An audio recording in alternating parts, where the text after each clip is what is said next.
प्रयास लगाए आप जिस तरह डोर टू डोर प्रोग्राम कर रही है, क्या आने वाला विधानसभा चुनाव आपकी की तैयारियों के संदर्भ में ये दौरा है? देखो, तैयारी हमको सबको हर जगह रखनी है। अपना घर है, अपना गांव है। सबकी इच्छा थी कि मैं आऊं यहाँ पर, सबसे मिलूं। बहुत दिन से ये लंबित पड़ा था। सच्ची बात तो ये है कि काफ़ी समय से लंबित था।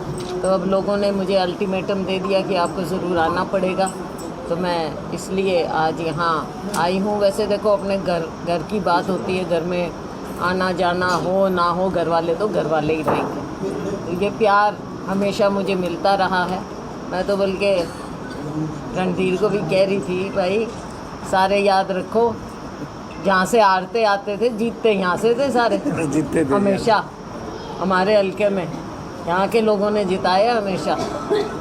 तो क्योंकि एक अपनापन है, अपना प्यार है, और आज से नहीं, शुरू से है। मेरे पिताजी के समय से अब भी बुज़ुर्ग मिल जाते हैं, हमारी मोरी लगाई थी, हमारा ये बात ये नहीं है। बात ये एक हक होता है, और अपने घर वालों का, ना सिर्फ प्रभु वाला लेकिन समाज तुकलाना, आस पास प्रवाला है, और भी ये सारा अपना आपस में प्यार है, रिश्तेदारी है। तो ये सब मेल जोल चलता रहता है। और ये कयास लगाए जा रहे हैं, चुनाव से जोड़ के देख रहे हैं, आगामी विधानसभा चुनाव को लेकर बहन जी इलेक्शन लड़ेगी फलाना से ऐसा कयास लग रहे हैं मीडिया क्षेत्र में। देखो, वो तो समय बताएगा। लेकिन यहाँ से जो भी चुनाव लड़े, हम चाहते हैं कि कांग्रेस मजबूत रहे, यहाँ पर हमारे लोग मजबूत रहें, और हमारा इलाका मजबूत रहना चाहिए, भाईचारा रहना चाहिए, अपना एका रहना चाहिए। सरजा जी, क्या कारण रहे हैं कि ये जो आज के शिलान्यास और उद्घाटन के कार्यक्रम है इतने लेट हो पाए हैं? पहले कुछ ऐसे काफ़ी लेट हो गया। काम भी आपको पता ही है, सरकार में इतना स्लो चलता है। कुछ पैसा तो वैसे भी कहीं लग नहीं पाए। जैसे उखलाने में आपने देखा, मैं बार बार उनसे करती रही हूँ। हमारी पंजाबी धर्मशाला का है और है, पैसे तो हमने कब के दे रखे हैं, लेकिन सरकार का कार्य ऐसा है कि बहुत स्लो काम करते हैं ये। तो कुछ काम जल्दी हो गए, कुछ बाद में हो गए, लेकिन अब लोगों ने अल्टीमेटम दिया, ये आना ही पड़ेगा इस बहाने। आज अपने पैतृक गांव में पहुंची हो, एक बड़ा जन समूह गांव का देखा जा रहा है, अपने आप में कैसा महसूस कर रही है? देखो, बहुत अच्छा महसूस हो रहा है मुझे। जो अपने बचपन की पुरानी यादें हैं, हम भी छोटे छोटे इन्हीं बच्चों की तरह इन्हीं के साथ जब आते थे बहुत पहले, जो मेरा सबसे पहला स्मरण है यहाँ का, अपने गांव का, 67 के चुनाव का है। बहुत छोटे थे हम उस टाइम। 2 बैल की जोड़ी का निशान था। तुम तो ऐसे, तुमको क्या पता भाई, तभी देख रहे हो मुझे ऐसे। 2 बैल की जोड़ी का था, और उस समय हम बिल्कुल छोटे थे। उस चुनाव में हम आए, और तब इतना स्ट्रिक्ट भी नहीं होता था। मुझे याद है, एक बुज़ुर्ग का वोट डालना था, तो मुझे कहा कि आप मदद कर दो इनकी। मैं तो छोटी सी थी, वो बहुत बुज़ुर्ग थे उस समय। तो मैंने जाकर उनकी मदद की और ठप्पा लगाया। मैंने पूछा, किस पे लगाना है आपने? तो उन्होंने कहा 2 बैल पे लगाना है। तो मैंने उनके साथ लगाया था। प्रभुवाड़ा में अपने गांव में आई है, आप देश में विदेश में रहते हैं, तो कोई बात नहीं। तो मैं ये पूछना चाहता हूँ कि जो आज भी प्रभुवाड़ा में जो आपने चूरमा ग्रहण किया है, क्या उसमें कुछ यहाँ की मिट्टी की आपको लगे? भाई आज भी मिट्टी जो है वही है जो बचपन में आप चूरमा खाते थे? देखो, मिट्टी वही है, लेकिन बदलाव तो आता है, और बदलाव स्वाभाविक है। मुझे एक और याद है कि हमारे यहाँ पे, पता नहीं उसका बीच में क्या हुआ क्या नहीं, बड़ा सुंदर हमारा रथ हुआ करता था। बचपन में मुझे याद है, वो पता नहीं कहाँ गया, क्या हो गया। मिट्टी तो वही है, लेकिन नई नई पीढ़ी आती हैं, उनके नए सपने होते हैं, और हमारी जिम्मेवारी होती है कि हम सबके साथ प्यार से रहें। और मैं यही चाहती हूँ कि हमारा गांव गवांड सारे मिलजुल कर प्यार से रहें, और आपस में जो भाईचारे का नारा है, हमारे नेता राहुल गांधी जी ने दिया है, प्रेम का नारा, वो हम सब अपने आप में अपनाएं।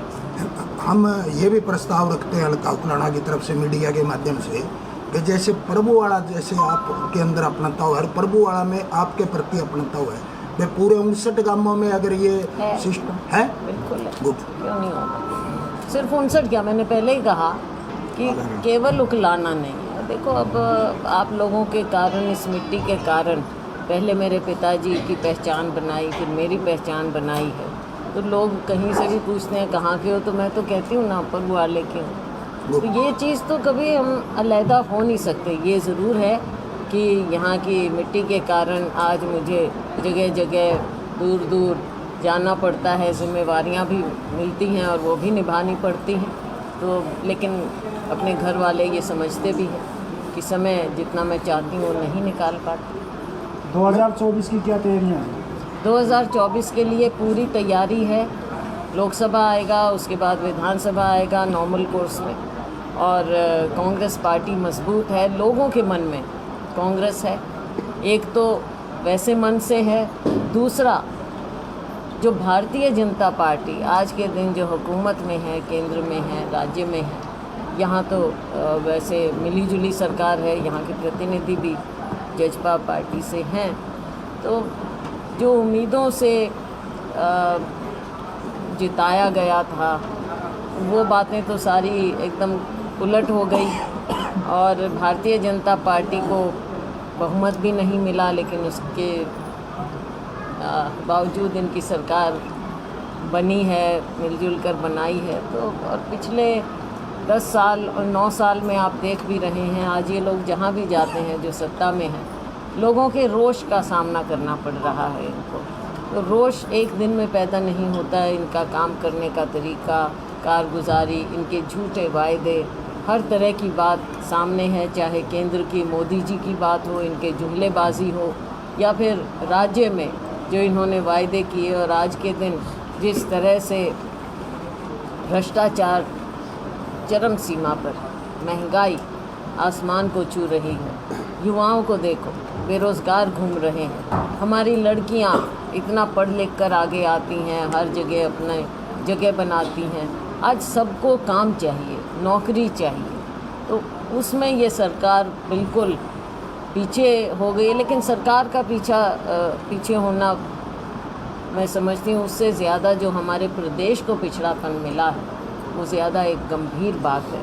हमें आगे के लिए इन सब चीज़ों को सोचना पड़ेगा और हमारे हर तबके को, 36 बिरादरी को, चाहे वो हमारा गरीब वर्ग है, हमारा दलित है, पिछड़ा है, किसान वर्ग है, या कोई भी गरीब है, गरीब तो किसी भी समुदाय से हो सकते हैं, सबको हमने आगे लेकर आना है और 36 बिरादरी आगे बढ़ेगी। ये नारा केवल हरियाणा में है। कल ही बयान आया बहन जी, भाजपा प्रदेश ओम प्रकाश धनखड़ का, कांग्रेस कह तो रही है चुनाव जीतेंगे, परंतु अपना संगठन ही खड़ा नहीं कर पाई पिछले साल से। क्या लगता है आपको इसका नुकसान होगा नहीं होगा? अब वो कांग्रेस के खिलाफ और क्या बोलेंगे, ये बात नहीं, कहेंगे। कांग्रेस का संगठन नहीं बन पाया, ये तो एक 3 प्रदेशाध्यक्ष से हाँ, चेंज हो चुके। संगठन एक कमी रही है हमारी, लेकिन मुझे विश्वास है कि अब वो जल्दी होना चाहिए पूरा, क्योंकि पूरे देश भर में संगठन बन रहे हैं, प्रदेशों में बन रहे हैं, तो हमारे भी शैलजा जी, 1 महीने से के दौरान तीसरा दौरा है शायद आपका उकलाना हल्का में। हालांकि छत्तीसगढ़ की भी जिम्मेवारी आप पर। कल रात तो को वहीं दूसरी तरफ से मैम आवाज़ आ रही है दूसरे पक्ष की ओर से कि अब शैलजा जी के जो दौरे हैं वो ज़्यादा होने लगे उकलाना हल्के में। इससे पहले शायद उकलाना हल्के की याद आपको कम आई। देखो, पिछली बार जाते जाते दूसरी पक्ष के रुक मैंने गई थी, पिछली बार जाते जाते रुक गई थी, और इस बार तो पिछली बार आप लोगों ने मेरे को फोर्स करके आज का प्रोग्राम रखा है, और वो तो आते ही रहेंगे, देखो बीच में जब मौका मिलेगा। लेकिन ये भी बात है कि छत्तीसगढ़ के साथ साथ वहाँ की बड़ी जिम्मेवारी है, वो पार्टी ने दी है। कल रात को ही मैं आई और कल फिर जा रही हूँ छत्तीसगढ़, तो बीच में 1-2 दिन मिलेगा तो हरियाणा की ओर आना पड़ेगा। चाहे उकलाना में आए हैं, अगली बार आऊँगी वो किसी और जगह जाऊँगी, तो सब जगह जाते आते तो रहना पड़ेगा। राजनीति में हमको हर जगह जितनी हो सके कोशिश रहती है हमारी। अब चुनाव आ रहे हैं तो ये भी देखो स्वाभाविक बात है कि थोड़ी गतिविधियाँ बढ़ भी जाती हैं। कांग्रेस शैलजा जी, आपने कई चुनाव लड़ चुके हैं, अभी व्यक्तिगत तौर पर आप लोकसभा या विधानसभा किसको प्राथमिकता देंगे? मैंने कभी व्यक्तिगत बात सोची नहीं, रखी नहीं। पार्टी ने हमेशा जो भी किया है हमारे साथ, जैसे भी जो भी अगर कहा, पार्टी आपको कहती है कि आप एक चुन लीजिए, कोई भी आपको हम पार्टी भी अपने सर्वे करवाती है, ऐसे नहीं शैलजा जी, कांग्रेस की फूट और गुटबाजी रह रह के उभर के आ जाती है। अभी उनका रणदीप सुरजेवाला का कांग्रेस भवन हिसार में बर्थडे मनाया गया तो ताला ही नहीं खोला गया प्रभारी। हाँ, तो फिर ये तो अच्छी बात नहीं है ना। ताला नहीं खोलने का क्या मतलब? ये तो सब कांग्रेस पार्टी के सभी लोग जो हैं, कांग्रेस पे तो सबका ही हिस्सा है और अधिकार सबका है, कार्यकर्ता का अधिकार है। तो कार्यकर्ता सब अपने अपने हिसाब से कांग्रेस पार्टी को मजबूत करते हैं, तो ये अच्छी बात नहीं है कि ताला ना खोला जाए। मैम, कब एक मंच में दिखाई देंगे? तो वक्त बताएगा। वक्त बताएगा। संभावना है जब मैं प्रदेश अध्यक्ष थी, मेरा तो हमेशा प्रयास रहता था, मैं एक मंच पे बुलाती थी, मेरा हमेशा प्रयास रहा। हाँ, अब अगर केवल औपचारिकताएं होती हैं तो अलग बात है। तो सब अपनी अपनी जगह हैं, सबका हम कांग्रेस पार्टी में आदर सम्मान करते हैं, लेकिन सम्मान की राजनीति सब करते हैं और हम सब आज यहाँ तक आए हैं आत्मसम्मान के साथ राजनीति करके आए हैं, ऐसे नहीं। आपके प्रदेशाध्यक्ष उदय भान जी रह कर कहते रहते हैं अगले सीएम तो भूपेंद्र सिंह हुड्डा बनेंगे। आप कहते हैं पार्टी ये हाईकमान वैसे तय करेगी। अजीब सी बात तो ज़रूर लगती है। देखो, क्योंकि जो अध्यक्ष होते हैं उनको तो कुछ भी हो, लेकिन जिस ओहदे पर हम होते हैं हम हाईकमान की बात मानते हैं और हाईकमान जो कहता है हम वो कार्य करते हैं। अब प्रदेश अध्यक्ष पता नहीं जो कह रहे हैं वो उनसे पूछो भाई। आप प्रदेश राष्ट्रीय अध्यक्ष महासचिव हैं, आप राष्ट्रीय महासचिव है, उस नाते आप कहते हैं पार्टी हाईकमान तय करेगी सीएम का चेहरा। एक वो प्रदेशाध्यक्ष की जिम्मेवारी उन पे भी है, एक ओहदे पे आपकी वो कह रहे हैं हुड्डा साहब बनेंगे सीएम। इसमें आपको विरोधाभास नहीं लगता? विरोधाभास तो अब है ही बात, क्योंकि पार्टी में जो भी है वो हाईकमान के कारण होता है। आज जो भी पद हैं हाईकमान के कारण है, आगे भी जो होगा वो हाईकमान तय करेगा। इच्छा हो सकती है, अभी आपने देखा मेरे भी यहाँ पे नारे लगा रहे हैं लोग। आम लोगों के नारे लगाना एक अलग बात होती है, जो ओहदे पर होते हैं वो जिम्मेवारी से बात कहते हैं।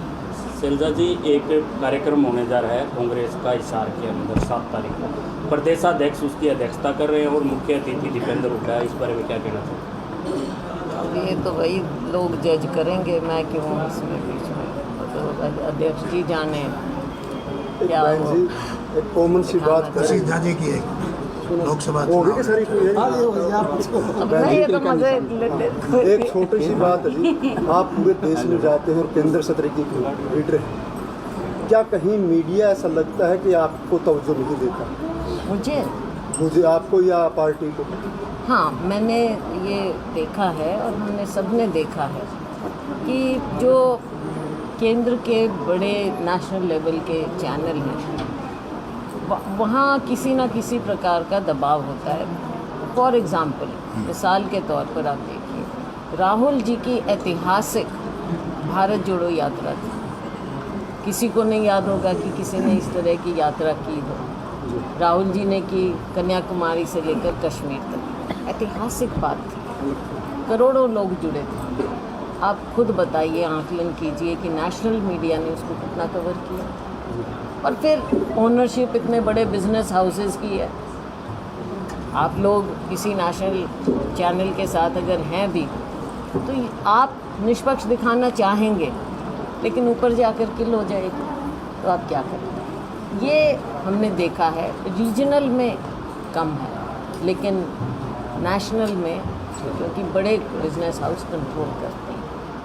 तो इसका मतलब यही हो गया कि मीडिया दबाव में है। नहीं, वे होंगे भाई, राष्ट्रीय लोकल मीडिया दबाव में नहीं है, वोट लोकल मीडिया तो आता है। मैं जवाब दूँ तो केंद्र लेवल पर हमने देखा है कि अब आप बताइए कि कितने चैनल अडानी जी के हैं, कितने चैनल अंबानी जी के हैं, तो आप सोच सकते हो। क्योंकि बहन जी, जो बात आती है कि हर जगह आपकी पार्टी या कार्यकर्ता कह देते हैं गोदी मीडिया, ये हमारा एक अलग विषय है। आपका जो हम बात कर रहे हैं एक अलग विषय की है, लेकिन क्या इस चीज़ कहना कि पार्टी सत्र पर भी उचित रहता है? देखो, कुछ लोग जो इस तरह से कहा है, ये भी वहीं से शब्द आया है मैंने आपको अभी विस्तार में एक्सप्लेन किया कि क्या कारण है और क्यों होता है, ये हुआ भी है, वो बात है। मैं नहीं कहती कि सब है, और स्पेशली रिपोर्टिंग लेवल पे बहुत कम होते हैं, एक चल रहा है मुद्दा। लेकिन हम देश में किसी भी लोकतंत्र में मीडिया का एक अपना रोल होता है। मीडिया की रिपोर्टिंग, मुझे याद है हम संसद में भी अखबार की, या अब देखो टीवी वाली चीज़ तो वहाँ ले जा नहीं सकते, लेकिन हम कटिंग लेके जाया करते, हम उसको कोट करते। आज के दिन भी हम जब अपने सोशल मीडिया पे डालते हैं, हम मीडिया की रिपोर्टिंग को उसमें कोट करते हैं, टैग करते हैं। तो मीडिया का एक अपना रोल होता है, निष्पक्ष होना ये एक लोकतंत्र में बहुत ज़रूरी है कि मीडिया निष्पक्ष हो, सही रिपोर्टिंग करे। हो सकता है शैलजा को पसंद ना आए, लेकिन मुझे ये मालूम है कहीं ना कहीं कि आपने ठीक कहा, तो मैं उसको एक पॉइंट से आगे नहीं कह पाऊँगी। लेकिन यहाँ पे जब साफ दिखता है, और जिस तरह का जहर कुछ चैनल उगलते हैं, ना सिर्फ विपक्ष के खिलाफ, कहीं धर्म के नाम पे, कहीं जाति के नाम पे, आपने देखा है कई चैनल हैं जो वहाँ पे एंकर्स इस तरह की बात करते हैं, तो ना तो ये देश हित में है। तो इसमें हम उसमें क्या बोले, ये मीडिया को भी कहीं ना कहीं देखना चाहिए, और निष्पक्ष होंगे तो लोकतंत्र के लिए अच्छा। एक और हमें बात देखने को आई कुलेरी रैली के दौरान राज्यसभा सांसद जब उस मंच से बोल रहे थे, तो भाइयों बहनों बैठने के लिए कहा, जो खड़े थे उनके लिए कहा कि वो किस श्रेणी में, क्या ऐसे शब्द एक सांसद के लिए उचित मानते थे? मैं बिल्कुल नहीं पता क्या इस बात किया।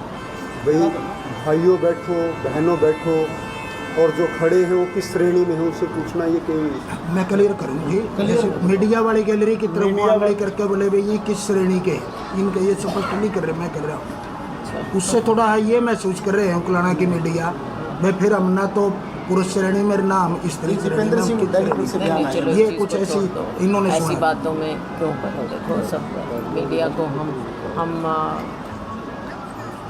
सम्मान करते हैं, उन्हें मीडिया के साथ होता है, ऐसी बात है तो होनी नहीं चाहिए। लेकिन अब आपने देखा वहाँ पे क्या क्या हुआ, और बातों में भी अब क्या जाएंगे, आके हर जगह जाके लोग अपने अपने कैंडिडेट डिक्लेयर करते हैं, रॉर करते हैं, तो ये तो अब देखेंगे। हाँ तो यहाँ पे पार्टी को मजबूत करने आते हैं कि खराब करने आते हैं?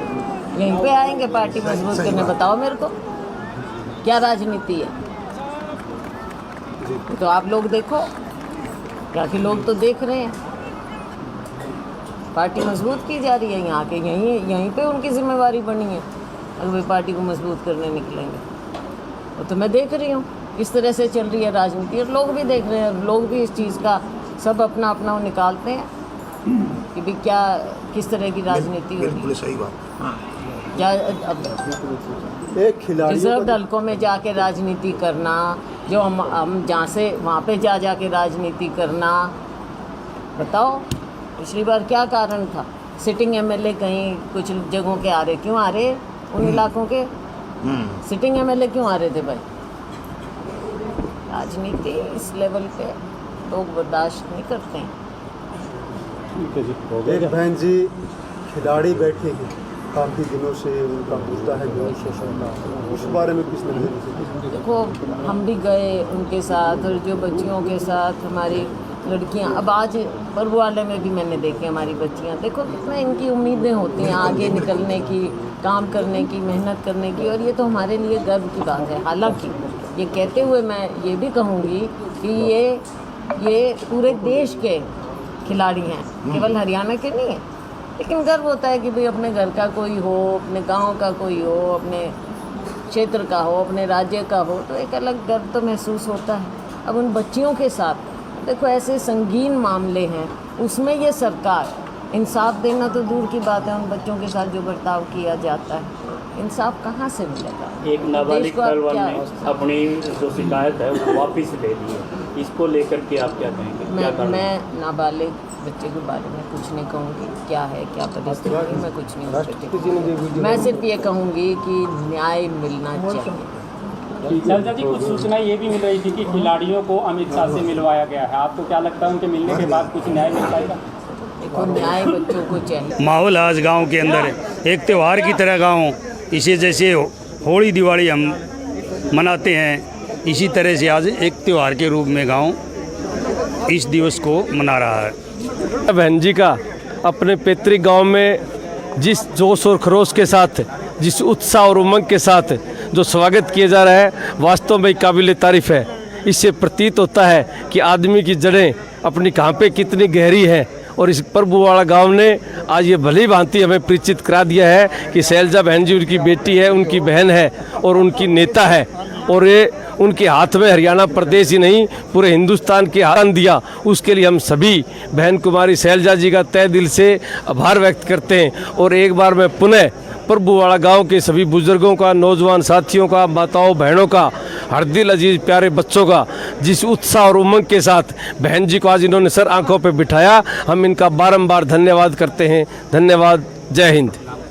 मैं मंगतराम लालवास प्रभुवाड़ा गांव के जो बुजुर्ग और नौजवान साथी है, ये बड़े बधाई के पात्र हैं। इनको बधाई देता हूँ कि इन्होंने एक ऐसी नेत्री, पहले चौधरी दलवीर सिंह जी को इस गांव से पैदा हुए थे और इन्होंने सेंटर तक पहुंचाया, इसी गांव की देन है। आज उनकी बेटी हमारी बहन कुमारी शैलजा पूर्व अध्यक्ष और ऑल इंडिया कांग्रेस कमेटी के जनरल सेक्रेटरी और छत्तीसगढ़ की प्रभारी, और राजनीतिक के अंदर हर रोज़ बढ़त की तरफ पैर है बहन जी का। बहन जी भी अपने गांव को ऐसा समझती है, आधी रात गांव बहन जी की और इनके पिताजी की कांग्रेस पार्टी की ईंट लगी हुई है, ये मंदिर है, चाहे उनके पिताजी के नाम से ये लाइब्रेरी है, इसी तरह गांव के अंदर है। मैं तो गांव बहन जी को भी तहे दिल से बधाई देता हूं कि बहन जी ऐसे गांव में पैदा हुई कि इस गांव ने आज बहन जी को हिंदुस्तान की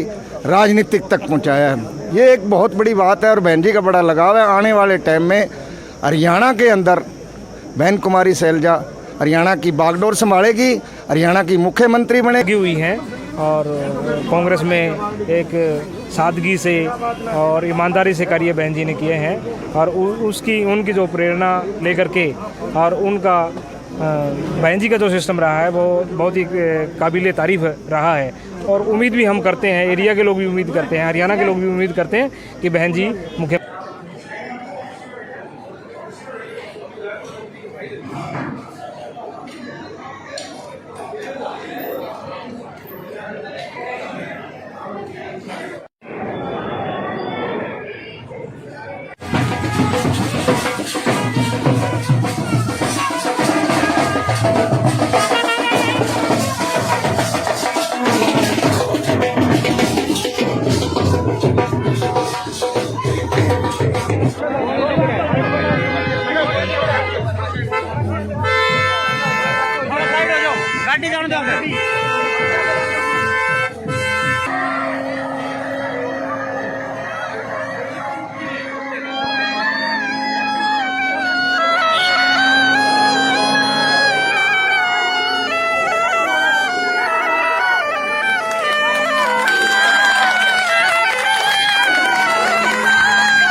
वेट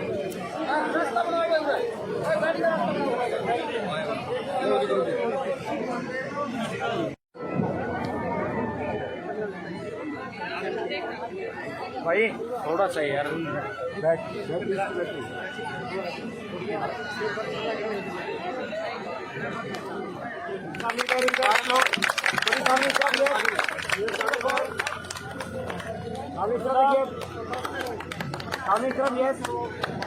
अंकल जी एक मिनट